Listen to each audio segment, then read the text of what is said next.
Love it or leave it. Let's turn to Congress. Dave, you wrote a piece about what Matt Gaetz' maneuvering says about conservative media right now and how Gaetz did this using right-wing media but not Fox News. Can you talk about that? He was on, we're still calling it Twitter. We all agree to keep calling it Twitter? Yeah. Yes. On Twitter Spaces, on Steve Bannon's podcast, I mean, this is reported pretty well, but the media that caught on first to McCarthy not having the support to stay on as speaker was right-wing media. And this has happened again and again. I remember when John Boehner was almost thrown out, and he only kind of survived because people were at a funeral. The same thing, if you're reading Breitbart, you knew that this could happen, and then it happened. And Fox has been not even leading from behind, just following what the most right-wing members of the conference are doing. They came really close. We're all laughing at Jim Jordan. I heard that earlier. I think we'll probably continue. But he came very close to becoming speaker. That's a pretty good, almost coup attempt. I guess this is 2 in a row coups that didn't quite work. But eventually, you get close enough, you have the right guy, you overthrow the leadership, and you win. They got very close to doing that, and you figured it out if you were watching what they were saying to the most right-wing podcasters and Twitter people. Yeah, I mean, look, I do think you're right to say, like, the fact that someone like Jim Jordan got within a few votes of becoming speaker is a terrifying prospect, and the fact that so many of these, this ideologically, for lack of better words, ideologically diverse group of Republicans ended up backing him. Daniella, I wanted to ask you about that. So the holdouts that didn't vote for Jordan, they're all over the spectrum, if there is much of a spectrum on the right at this point, but some were in Biden districts, about a third are in the Problem Solvers Caucus, 1 is in the Freedom Caucus, 4 didn't certify the 2020 election. What did you take from seeing who actually ended up being a holdout? The way I saw it, and I've been there since this started. It's been how many days now since McCarthy was booted? I've actually lost count. It feels 18 days. Yeah, it feels like 18. But he's still in the office. That's all he wants. Oh, he's still there. He still has the cool nameplate. Yeah, he's still doing press conferences regularly. You saw him earlier today. Our office was above a failed tech startup in LA, and I really regret not going down there and just using that space. It was just open. I mean, Kevin McCarthy's just using an open office. He says it's cleaned out, but that he's ready to go when someone moves in. It's like, who? I guess you'll just squat, I don't know. Also, I do want to say, for those of y'all that seem to have not had a huge spectrum of members that you've seen on the street, just go near the Hill. You live in D.C.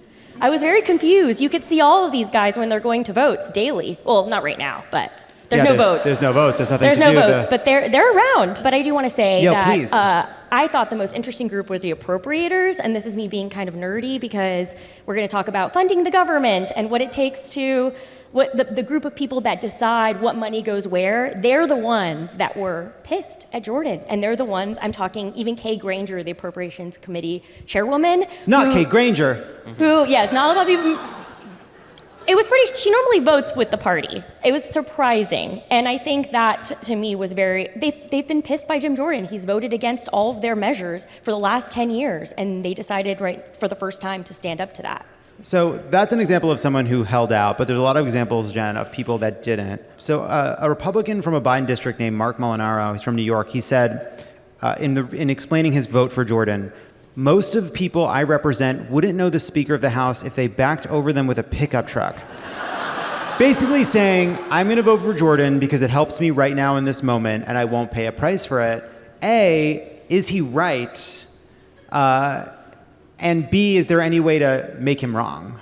I mean, and also, why do you have to kill the guy? I don't like Jim Jordan either, but it feels kind of violent. I don't think he's wrong that most people don't know who the Speaker of the House is. However, I will say, people in foreign capitals, this is not nerdy, I promise, are following this and thinking, wow, the United States doesn't have a Speaker of the House. What's going on, okay? Just imagine this. They're Googling Jim Jordan, okay? This role is second in line for the presidency of the United States of America, the leader of the free world, the global superpower. And what are they finding? Okay. Google wrestling, we're not going to go there, but that. But they're also finding this guy is a defender of Donald Trump. This guy is defender of insurrectionists, is a defender of January 6th in some ways.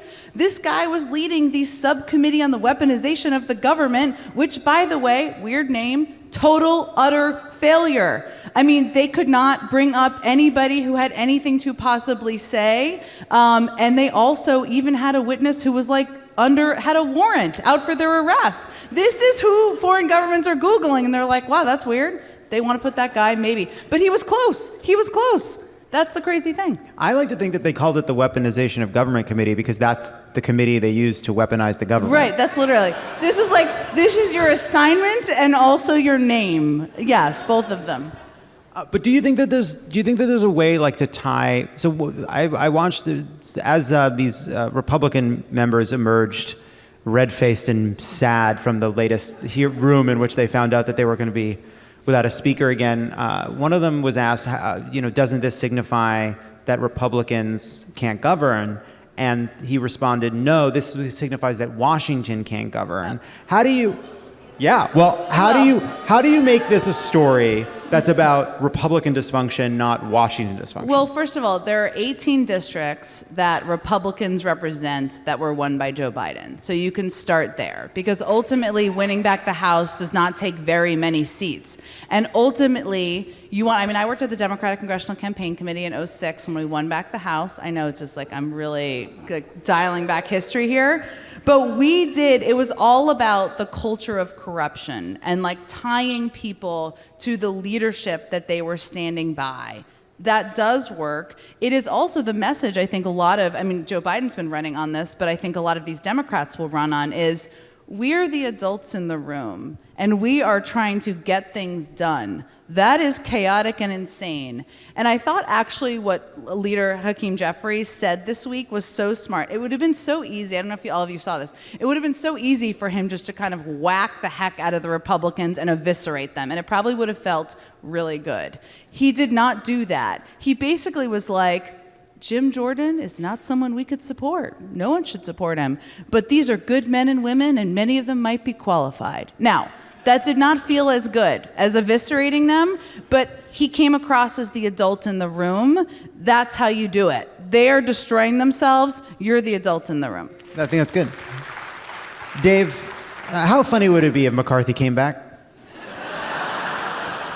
The dramaturgically interesting outcome would be McHenry, because one, it's 4 letters. So for the person at home who sees no difference at all between these people, easy. You probably were calling him McHenry Baxter anyway. They look really different, though. One is shorter than another. One has a much smaller chair than the other one. But he would piss off conservatives, which I think some of the people who are annoyed by this would like. I mean, conservatives do not like him because they see him as the least populist, the most old K Street Republican, we thought we got rid of these guys, like Tom DeLay team. Wouldn't change, and bills would pass. They would go home and rant about it. Would it be funnier if McCarthy came back? Yes, but if you read between the lines or not that closely of coverage of Kevin McCarthy for the entire career, including the first time he almost was speaker and then had to pull out, the subtext was, this guy's not good at counting votes or any other job that the speaker has to do. He's good at raising money, having amazing hair, and shaking hands. Those matter. Wait, did you say hair? He has great hair. Oh, yeah. He does have great hair, yes. Oh, yeah. And those are skills. I think he might stick around and be the guy who donors love to meet. But he never was good at this. They marched into this battle with a guy that 8 years ago they said, well, we have 10 more seats. They know the future. They had more seats than they know now. And they passed him over for Paul Ryan, which they couldn't do anymore. Paul Ryan would never do it now. They knew he couldn't do this job, and they marched us into this. So it would be, yes, hilarious if they brought back the guy who they keep rejecting because he's terrible at it. I also like the idea that all of you are snarking at the idea that he has good hair but can't count, as if a lot of you haven't slept with people because they had good hair but couldn't count. Just saying. I do want to know, we asked McCarthy if he would run just a few hours ago, and he didn't answer. Yeah. McCarthy, you got to leave your office. There's no value in saying no. Why close the door? Let the breeze through. What do we get? Are the Democrats starting to think hey, what do we get? I mean, I've heard no impeachment inquiry. I've heard, but I don't know where that is now if there's no speaker, you know? Like, they were supposed to Nick, they were supposed to be hearing this week. And I don't think that's happening at all. Like, what are you going to do without a speaker? They can't do anything. Obviously, Ukraine aid, funding the government, the bare minimum. How is, God damn it, Democrats. It's like, all right, we've come together and we've figured out what our demands are. Our demands are that you do something good for the country. Yeah, sure. What do we get? Taco Tuesday? Something. Jen, what do you think about this? Do you think that I'm for Taco Tuesday, but what else? No, but so Hakeem Jeffries in the same remarks that you referenced, where he was very kind of generous in spirit, made a point something like Republicans, it's their job to choose a speaker, and they should. But if any Republicans want to depart from the MAGA extremists, Democrats are here to welcome them in some way, some version of that. What do you think about that? How would you, if you were advising the Democrats in the House, would you be telling them to be putting forward a proposal for how to work together for a bipartisan compromise? Yeah, and I actually am sure they are. I don't know the details of it, but there are all sorts of nerdy machinations of how governing works when it's functioning, where maybe it's like equal numbers of members on the Rules Committee. The Rules Committee is a hugely powerful part of the House where it determines kind of what goes to the floor. I don't know this to be a thing. I'm just saying it as an example. Hakeem Jeffries, who would be a great speaker, nobody's electing him. The Republicans are not electing him speaker. So let's just put that over here for a moment. But there are other things which I'm certain they're discussing that they can get that will make the functioning of government and kind of the ease of maybe doing some things a little better and easier. And frankly, the funding of government and where the government doesn't shut down, funding for Ukraine, funding for Israel, for the Palestinians, that would be a very banner year at this point, everyone. So I think that would all be good stuff. No, I totally agree. It's just more that it's we're at the point where if an aid bill that provided support for Israel and humanitarian aid for the Palestinians could just come to the Senate and the House for a vote, it would pass with huge bipartisan majorities. Yeah. Same is true for Ukraine. Same is true for a government funding bill. The problem is the process prevents those things from happening. Yeah. And so my point is it is dispiriting, maybe true, but dispiriting that what we're trying to extract is just the principle of basic governance. Hey, you may not have enough votes in this may hurt you politically, or this may not be popular with the majority of the majority, but it is popular with the majority of Congress. You have to bring it to the floor. And while in this world that's a concession, it's a concession to Republican misrule, not a concession to bipartisan power sharing.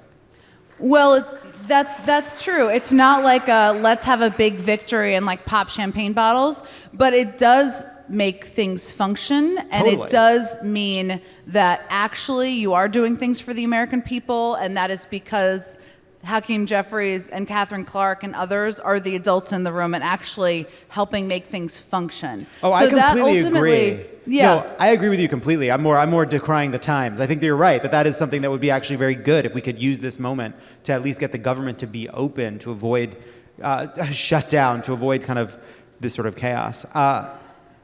Before we move on, Republicans have gotten a taste this week of what Democrats have been talking about for a long time. They've had threats of violence coming from the far right. I've seen these Republicans go up to the microphones and say, we've just gotten to the point where there are people in this that don't want to govern. They just want to make headlines and make noise and burn this whole place to the ground. I've never seen anything like it. Haven't you, buddy? Haven't you? You haven't seen it before? Not cool. Not cool when the leopards are chasing you. To all of you, from your reporting, do you see this as something where Republicans are actually? Is it too much to ask that they learn something from what's happening right now? Are any of them learning? I think there's a lot of come to Jesus moments happening right now within the Republican conference, but I don't know if the right people are having those moments. Do you know what I mean? Yeah. I don't. But the frustration that I've seen in the last 4 weeks within both, not just Republicans, but Democrats too. Everyone's pissed that you could feel the heat when you walk into the Capitol. It's insane. Everyone's pissed at each other. I think someone almost fought Gaetz in a conference yesterday when McCarthy told him to sit down. Congressman Bose almost started punching Gaetz. It was bad. Like, that's where they're at right now. That's what we're hearing about these conference meetings is they're just yelling at each other. They're cussing at each other. Temperature is really high, and that's why they're home. They went home today for the first time in a few weeks because they needed to. And I don't know if this is going to change anything, but it's really, as a reporter who has covered Capitol Hill on and off, we both covered 2020.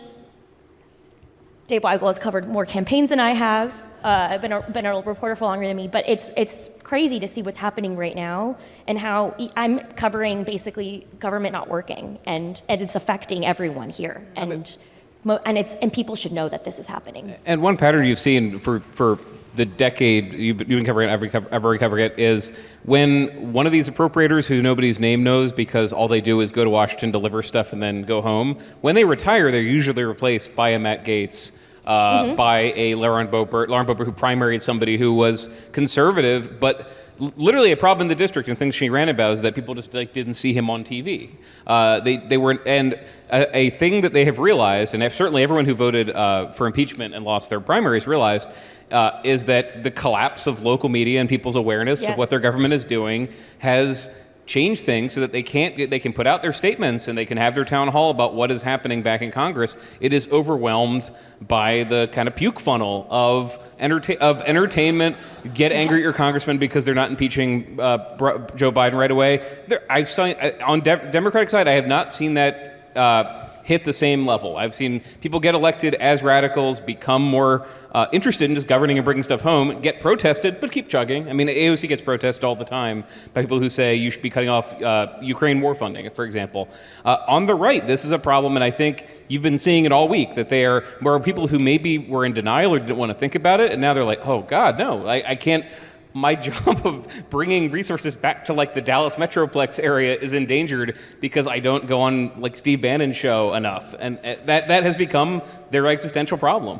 And there's so much misinformation out there and one app in particular, there are many apps that are not helping, but people are getting their information from sources they shouldn't be reading.